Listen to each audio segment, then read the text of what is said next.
来。今天，我们是万船聚集。我施琅愿意和众位弟兄们一道出海训练。只有经过风浪的摔打，才有能力渡海作战。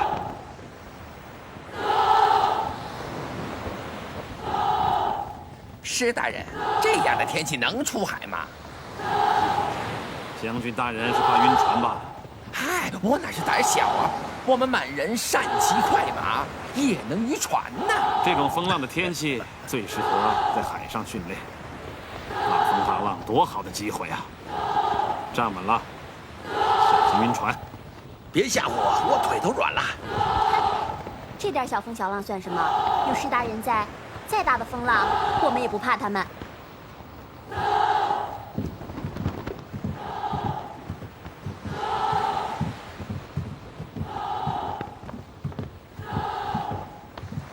施大人，实在是让齐胜没有想到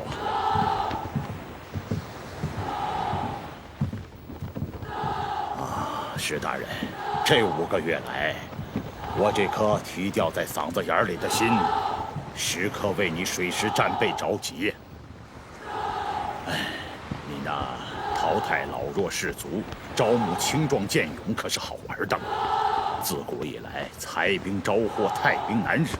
我夜夜睡梦之中，都怕兵变滋乱之事发生。你那建造新船、改造旧船是容易的吗？万一改成了四不像，那可就背上了说不清的罪名。朝廷那些只会弹劾边臣边将的言官，是断不会放过你我的。2月29日晚上，听到吴启觉亲口说出战备成效，船坚兵力，事事齐备，我这颗提吊了5个月的心，才算安稳地烙在胸腔里呀。今日，我随着陆路提督万正色将军、8旗驻缅副都统郝色达前来，就是要表明，我们陆路2万兵马也归施大人调遣了。多谢智台大人，若无智台大人作为后援，我施琅断然难有今日草创之功啊！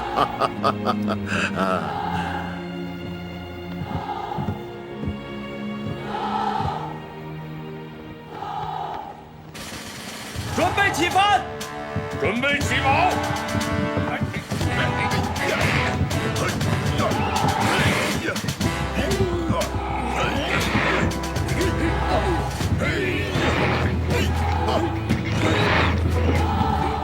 施大人真是让齐胜开眼呐！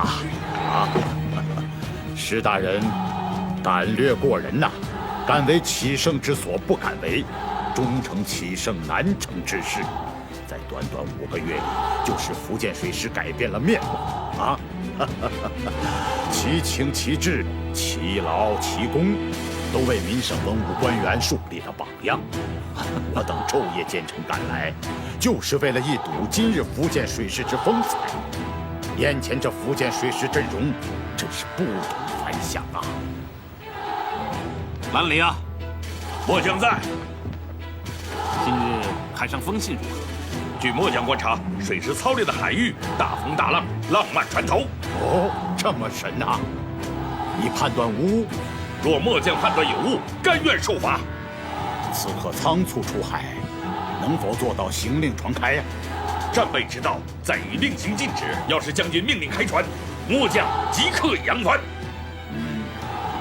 好，你去忙吧。是。我这个人大半生出没海上，也有10拿9稳的把握。就是出现风浪，姚大人也不必害怕呀。施大人是怕我晕船呕吐，站不稳脚跟是吗？大人不是有“天风海雨中练武，狂涛恶浪中精益”的口号吗？齐胜愿以身试之，让天风海雨开阔我的眼界，让狂涛恶浪锤炼我的胆量。我想2位大人也不会惧怕风涛吧？大人忘了，我曾是福建水师提督啊！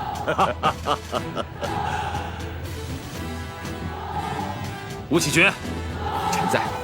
命令所有船只立即起航。是。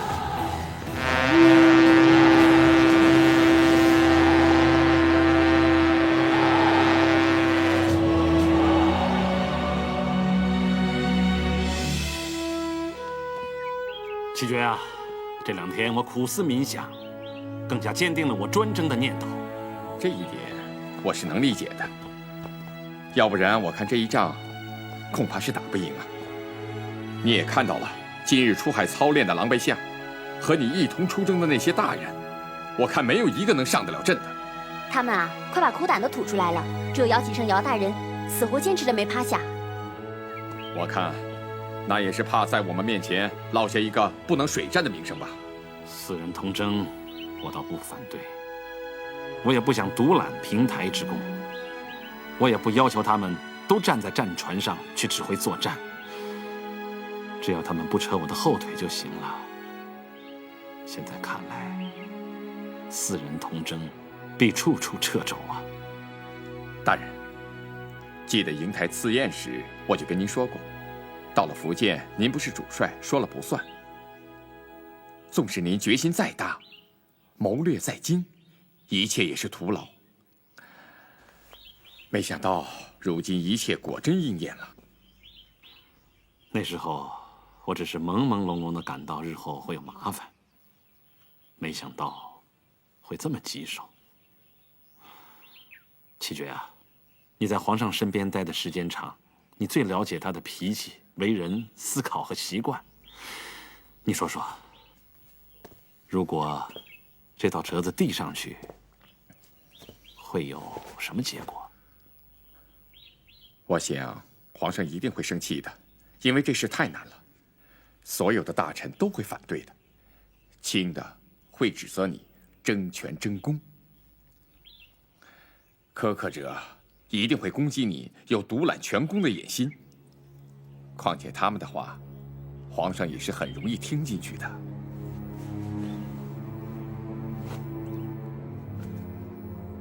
若是皇上从大局着想，一想就通。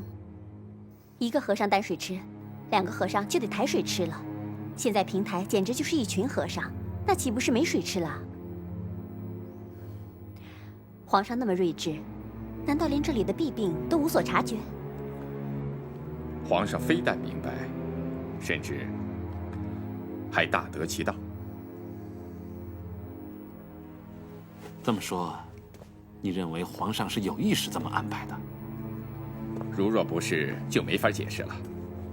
是啊，龙多了，虽有不下雨之弊，可是却有相互制约的功效。这是帝王常用的制衡之术啊。照你这么说，这道折子递上去，是不会有什么好结果的。也许引起皇上反感，认为您得寸进尺。也不尽然。其实，对于当今皇上，你们也许只看到他的一面。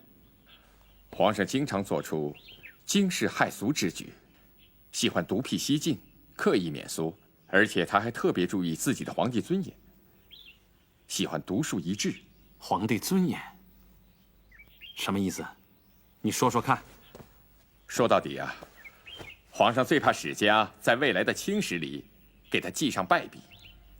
他还经常偷看起居注，这是南书房的大臣们专门记录皇上与大臣处理政务的谕旨问话的。按照祖制，皇上是不能随便看的，为的是防止他本人受益或是加以篡改、闻过是非。你呀，你可真是把皇上的脾气摸透了。能做到如此，皇上也算是不错了，既有文韬武略，又有人情味儿，难得。七绝啊，我真没有白把你从皇上身边要来啊！你可不是吓唬什么鸟的稻草人，也不只是打鬼的钟馗，你是最能摸清皇上脉搏的大师啊！就这样定了，给皇上上奏书，我非把平台的专权争过来不可。冒险固然是怕皇上震怒，可还有一些得罪喇哈达无星座万正色都不在话下。万万不能得罪一个人，也不能伤他的心。你是说姚启圣？这的确是个头疼的事啊！若是我一人专政，势必把他排除在外，连他也得罪了，那他会怎么想呢？怎么想？我若是他，一定骂你一句忘本，这还是轻的。恩将仇报，落井下石，这些词儿啊，可都是现成的。也只能如此了。我心苍天可见，若是真的得罪了姚启胜，我日后向他赔罪就是了。依我看，可在折子里来个缓冲，改由一人专征，为你和姚志台2人同征，这不是一个两全之策吗？好，如此一来，2个弊端全都避免了。不行，这会给皇上造成一种结党营私的感觉。姚启胜举荐了我，我为了报恩，同意姚启胜和我同征，把天下大功由我们2个人来平分。那我说的人多了会掣肘的理由，会给他们造成攻击的口实。既然能与姚启胜协调一致，为什么不能同喇哈达、万正色协调一致呢？皇上会怎么想呢？也是，如此做的确有汉人排满之嫌。喇哈达是8旗将军，满朝也只有13位，地位显赫。你们汉人都提独揽平台大权，却把满人权贵排挤出去，这会惹下是非的。朝中满族显贵一旦闹起来，皇上想成全你，也不好办呐。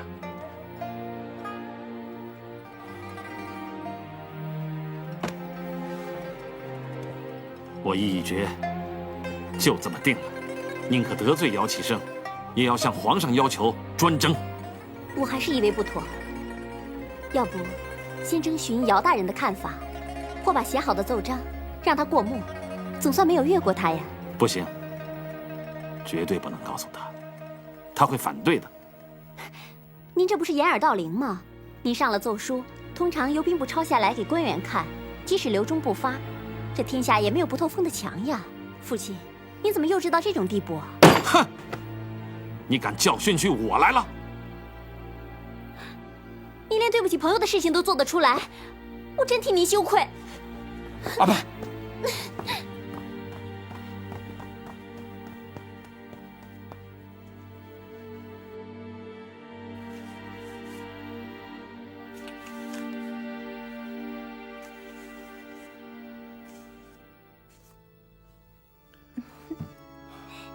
我怎么觉得船和水之间还不是很自然？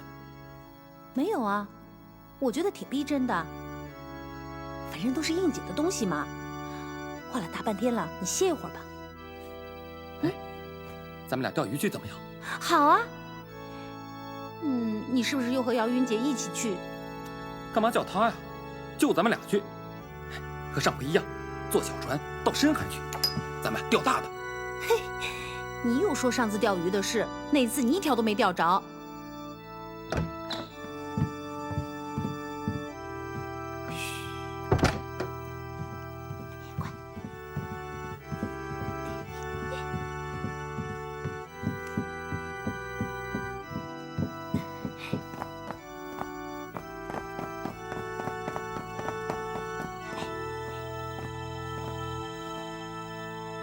快走！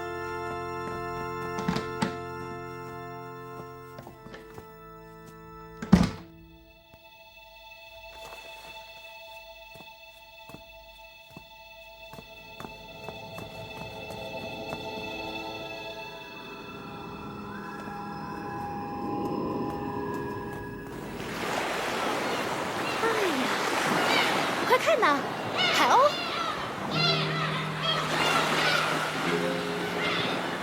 哎，快看呐，发什么呆啊？没有，我看见。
上天保佑，感谢老天爷。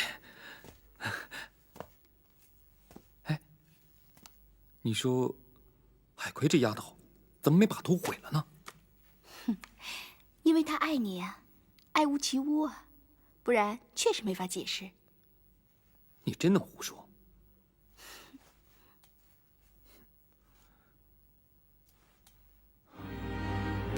不好，怎么了？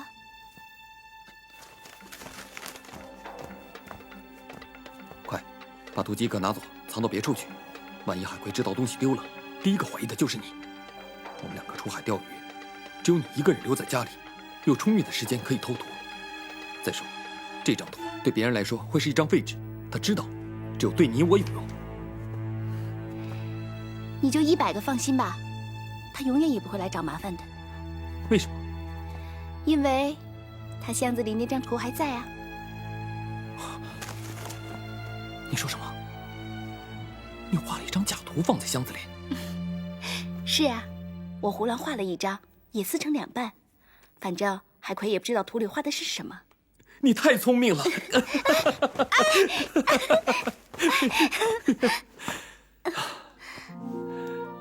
这下可好了，我明日就让海葵给你准备船，你尽快走，离开这是非之地。这里既是是非之地，也是让人留恋之地。记得上次分手时你说过，不知今生还能否重逢。这一次，我倒是要问你了。别难过，这一天就快到了。到时候，我们想在台湾也行，回福州也可以，还怕见不了面吗？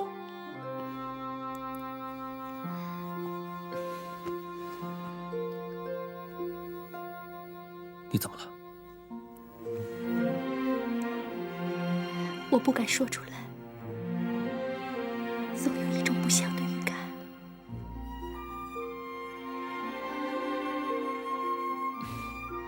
不会的，什么预感都不准。放心吧，用不了多久，我们就会在一起的。相信我。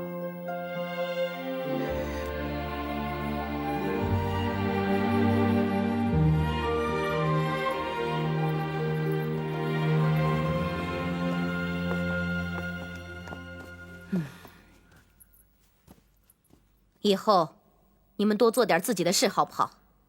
不要总是疑神疑鬼的。是。不知太妃说的是哪方面？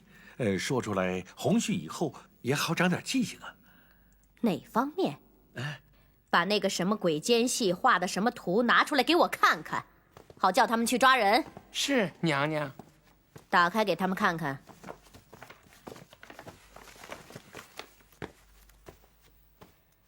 你们给我看好了，这就是你们要的那幅图。这幅图就是我女儿海葵跟施世宗公子他们画的。不对呀！你们好好看看，这幅图是不是犯了什么禁？清廷拿了这张图，会不会真的攻打我们澎湖和台湾？太妃娘娘，这不是一张画吗？跟您说的事儿都不靠边儿啊！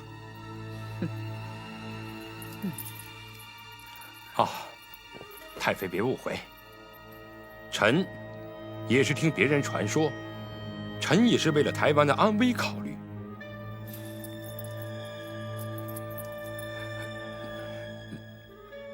你们都给我退下！是。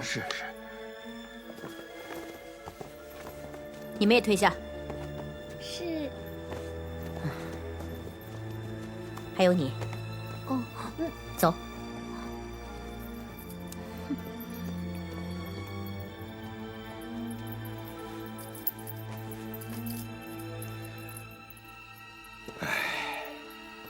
我说你怎么老护着施世宗啊？他这个人很危险，你知道吗？我也知道他是个很危险的人物，可是你没看出来吗？我女儿海葵喜欢他，我就这么一个女儿。你也知道，他跟我失散多年，他在外面吃了那么多苦，我好不容易看他和施世宗还是挺有缘分的，我不忍心再去伤他的心呐。哎呀，小不忍则乱大谋，你可别为了海葵把整个台湾给丢了。你不要危言耸听好不好？施世宗在你们手里，看紧点就行了嘛。他一个公子哥，能干出什么大事情来？哎，我不管。事到危急时，我该怎么办就怎么办。不管你怎么办，你都得事先通知我。别的事我不管，我只管这一桩事。这件事情你必须听我的，而且你得答应我。好，好，好，我答应。出来吧，我知道你在那偷听呢。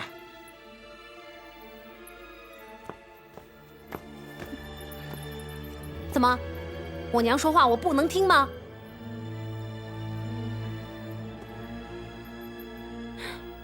娘，你要为女儿做主啊！你放心好了，没有娘的话，他们是不敢轻举妄动的。过几天，娘就让他们给你们操办喜事。谢谢娘。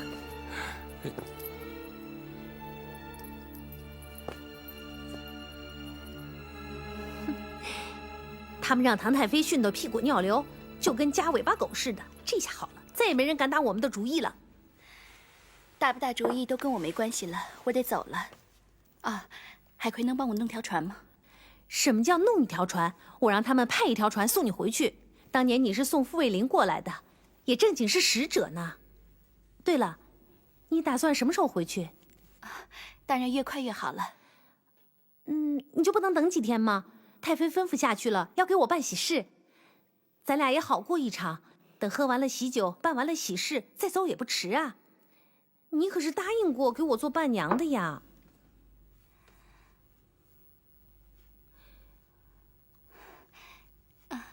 家里捎信来，说母亲病得很重，我必须得回去。人总得尽人子之孝吧。你就不能帮我挽留他呀？我还不知道你招的夫婿是谁呢。你是在跟我开玩笑呢，还是存心跟我过不去？我真的不知道。你在耍我！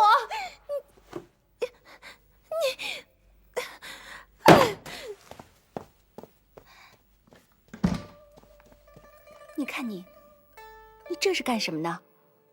这下好了，我的船也泡汤了，我怎么走啊？这玩笑不能再开下去了，再开下去，我真的要和他拜天地入洞房了。那不是件美事吗？怕是有多少人做梦都想不到的好事儿啊！都什么时候了，你还开这种玩笑？你还说我？你刚才要少说一句，装聋作哑一回，事情不都过去了吗？你干嘛非要把事情捅破啊？原来是糊涂庙糊涂神。装聋作哑是可以，可是如今太妃真的让我娶她，我还能装得下去吗？你看唐太妃拿出的那幅画，有没有什么说道啊？大人疑心，他们这是遮人耳目。正是。要真画的是风景画，那还会背着人吗？海葵还会大发雷霆，骂施世宗是奸细吗？他们用这一手，只能蒙骗唐太妃。你看那施世宗和姚云鬼鬼祟祟的，绝非是善类。这可能是施世宗出的主意，用老太妃来压咱们。他们用的是偷梁换柱之计呀。一点没错。他们这一手，证明了是此地无银300两，证明他们心里有鬼，他们害怕了，才弄了一幅画来掩人耳目。他们是越描越黑。我们现在该怎么办？干脆把人扣了，用上刑，一审就水落石出了。你没听老太妃说吗？海葵要招施世宗为夫嘛。这个时候抓人又没有证据，我们不是等着倒霉吗？那就让他逍遥法外。没那么容易。把金汉臣找来，不管用什么手段，一定要把那张真图弄到手，只要我们有了证据，他们就有口难辩了。到时候，恐怕那图就给毁了。不可能！如果施世宗、姚云真是卧底奸细，那他们怎么舍得把它毁了呢？这是可以邀功的。要是海葵给毁了呢？这倒有可能。不过他不会撕破脸皮，他要和施世宗好，就会留着，既不毁掉他，也不让他带走。马上叫金汉琛动手，不能再等了。我马上就去。恐怕得多带些银子。唉，填不满的无底洞。那好，给他，给他。遵命。傅大人，请。你怎么又来了？我不是跟你说过，不到万不得已，不准到这个地方来吗？今天就是到了万不得已的地步了，我知道不该来找您。快点，到外面看看有没有可疑的人走动。你们下去。是。很快就要大兵压境了。如今岛内人心惶惶，风声鹤唳，凡事不可不小心呐。前2天有2个都师闲聊时发了2句牢骚，被冯锡范拉出去砍了头。小心不为过。可是我马上得回福建去。海葵本来答应给弄条船的，可是他和施世宗闹翻了，指望不上了。我是不得已才来找您的。哎，最近听说公主要成亲，夫婿是施世宗，你不是和施世宗？别说了，这些都是没意思的话题了。好，还是说说这条船吧。你有办法吗？不太容易。你知道，如今台湾海面风云际会，非比寻常，那是层层海禁，重重设关。不过，若是设法变通，把你送到澎湖还是有可能的。若想直接用船把你送到福州，比登天还难。况且也没有理由啊。我是迎来送往的宾克斯，插手战船调拨的事，本身就是犯了大忌。那打扰您了。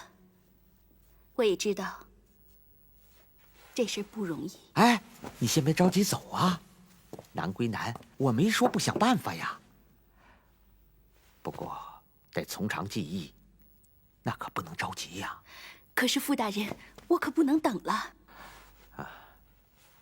前2天他们说追查什么海图，怀疑你们给清廷绘制了海防图。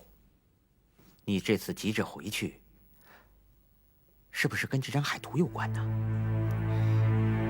没有啊，我不知道什么图的事儿。好，不问了，不问了。不过你别忘了，临行前帮我把给姚大人的信带回去。您现在就给我吧，我若有顺风船，可能突然就走了，来不及告别的。就是给也是口信儿，我不会写在纸上。可要让你背下来，倒背如流，对你来说不应该是什么难事吧？你想想看，让你带一封信在身上，那就跟背了一个火药桶一样。哎，走吧，走吧。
看完了吗？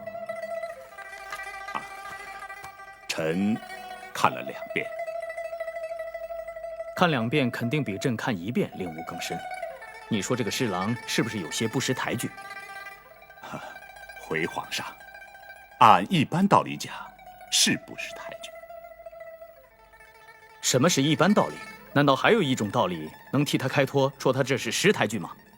一般道理就是常人眼光。跟朕说说什么是常人眼光。奉旨平台，不要说是主帅了，就是一员偏将，也是天大的荣誉了。施琅奉旨与将军、督抚提同整，还嫌不足，还要大权独揽，这简直是太狂、太傲、太不知自重了，也是太不识抬举。那么不是常人所见，又怎么说？臣是不相信呐。这施琅会蠢到无所顾忌的地步吗？他明明知道此奏折一上，会满朝文武一片嘘声，他直接得罪的又都是地方的督抚大员，他置这些于不顾。如果不是发疯，那就必有他的可取之处。朝中大臣要是知道了，首先想到的就是他的野心呐。他的忠诚不用怀疑。他在奏书中说：“臣今年60有2，血气未衰，尚堪图报，敢兼渡海灭贼之任呐！今若不使臣乘机扑灭，将老无能为，后恐更无担当之臣。”皇上听，大有天下舍我其谁的气概。这一点朕倒从未怀疑过他。如若信不过他，当初也自然不会派他去了。他说的也对，喇哈达、姚启圣生长北方，海务水性却非所长。况且细想，4、5个帅共同领兵，难免互相牵制啊。施琅很难一锤定音的，势必影响平台的行动。有道理。你这么一说，这施琅夹在中间是有些勉为其难了。朕当时确定平台指挥官员的圈子画得有些大了。皇上可以把圈子画得再小一些。也许朕当初的督抚提同征的方略是一个失误之举呀。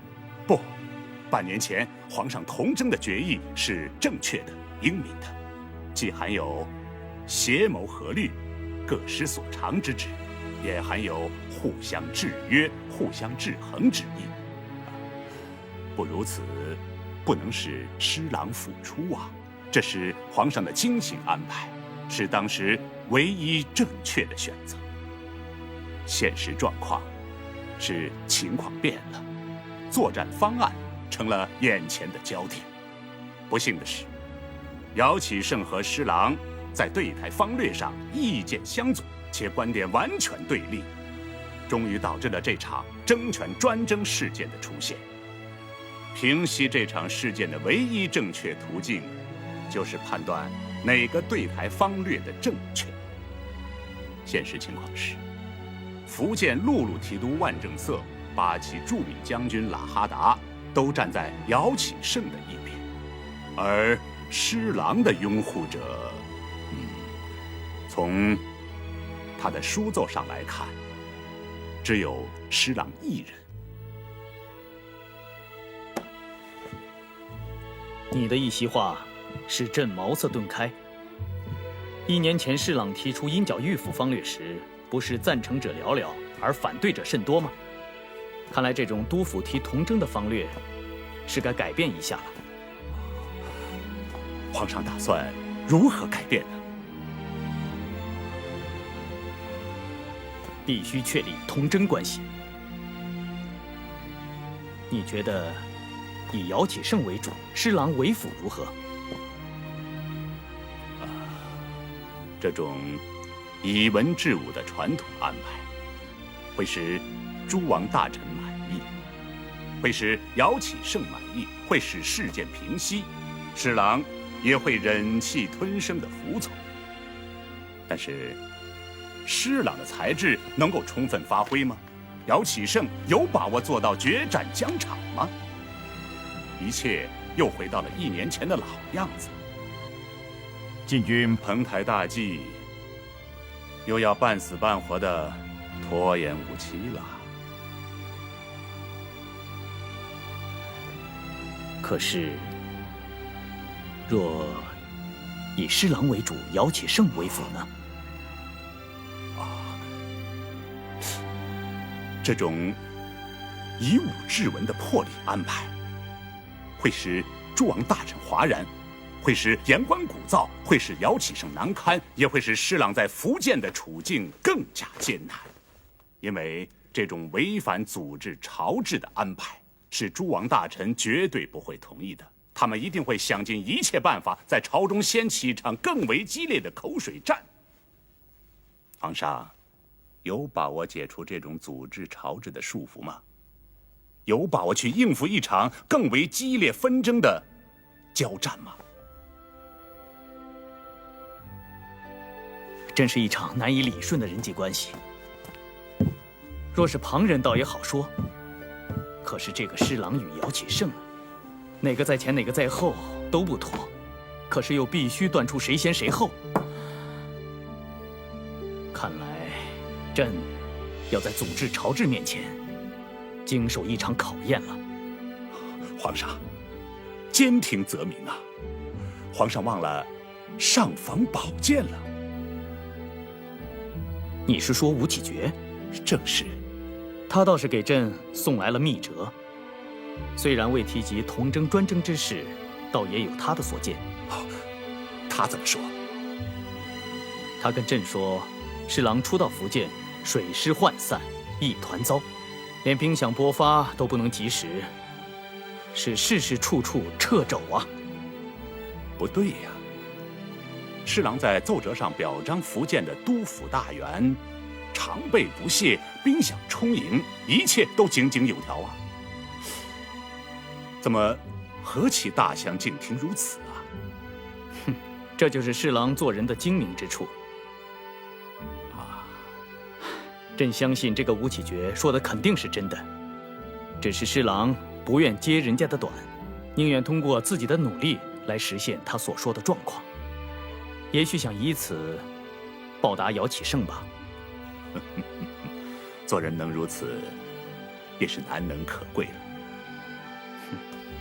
倘若姚启圣看到了施琅今天的奏折，这点小小的恩惠，岂不是全都付之东流了吗？这倒是施琅所始料不及的。不过施琅这奏书，倒是写得很精明，很老道。谁能说他是一介武夫啊？身为武将，实属不易啊。这都得益于他在京任内大臣10年间闭门苦读啊！对他来说，也是塞翁失马了。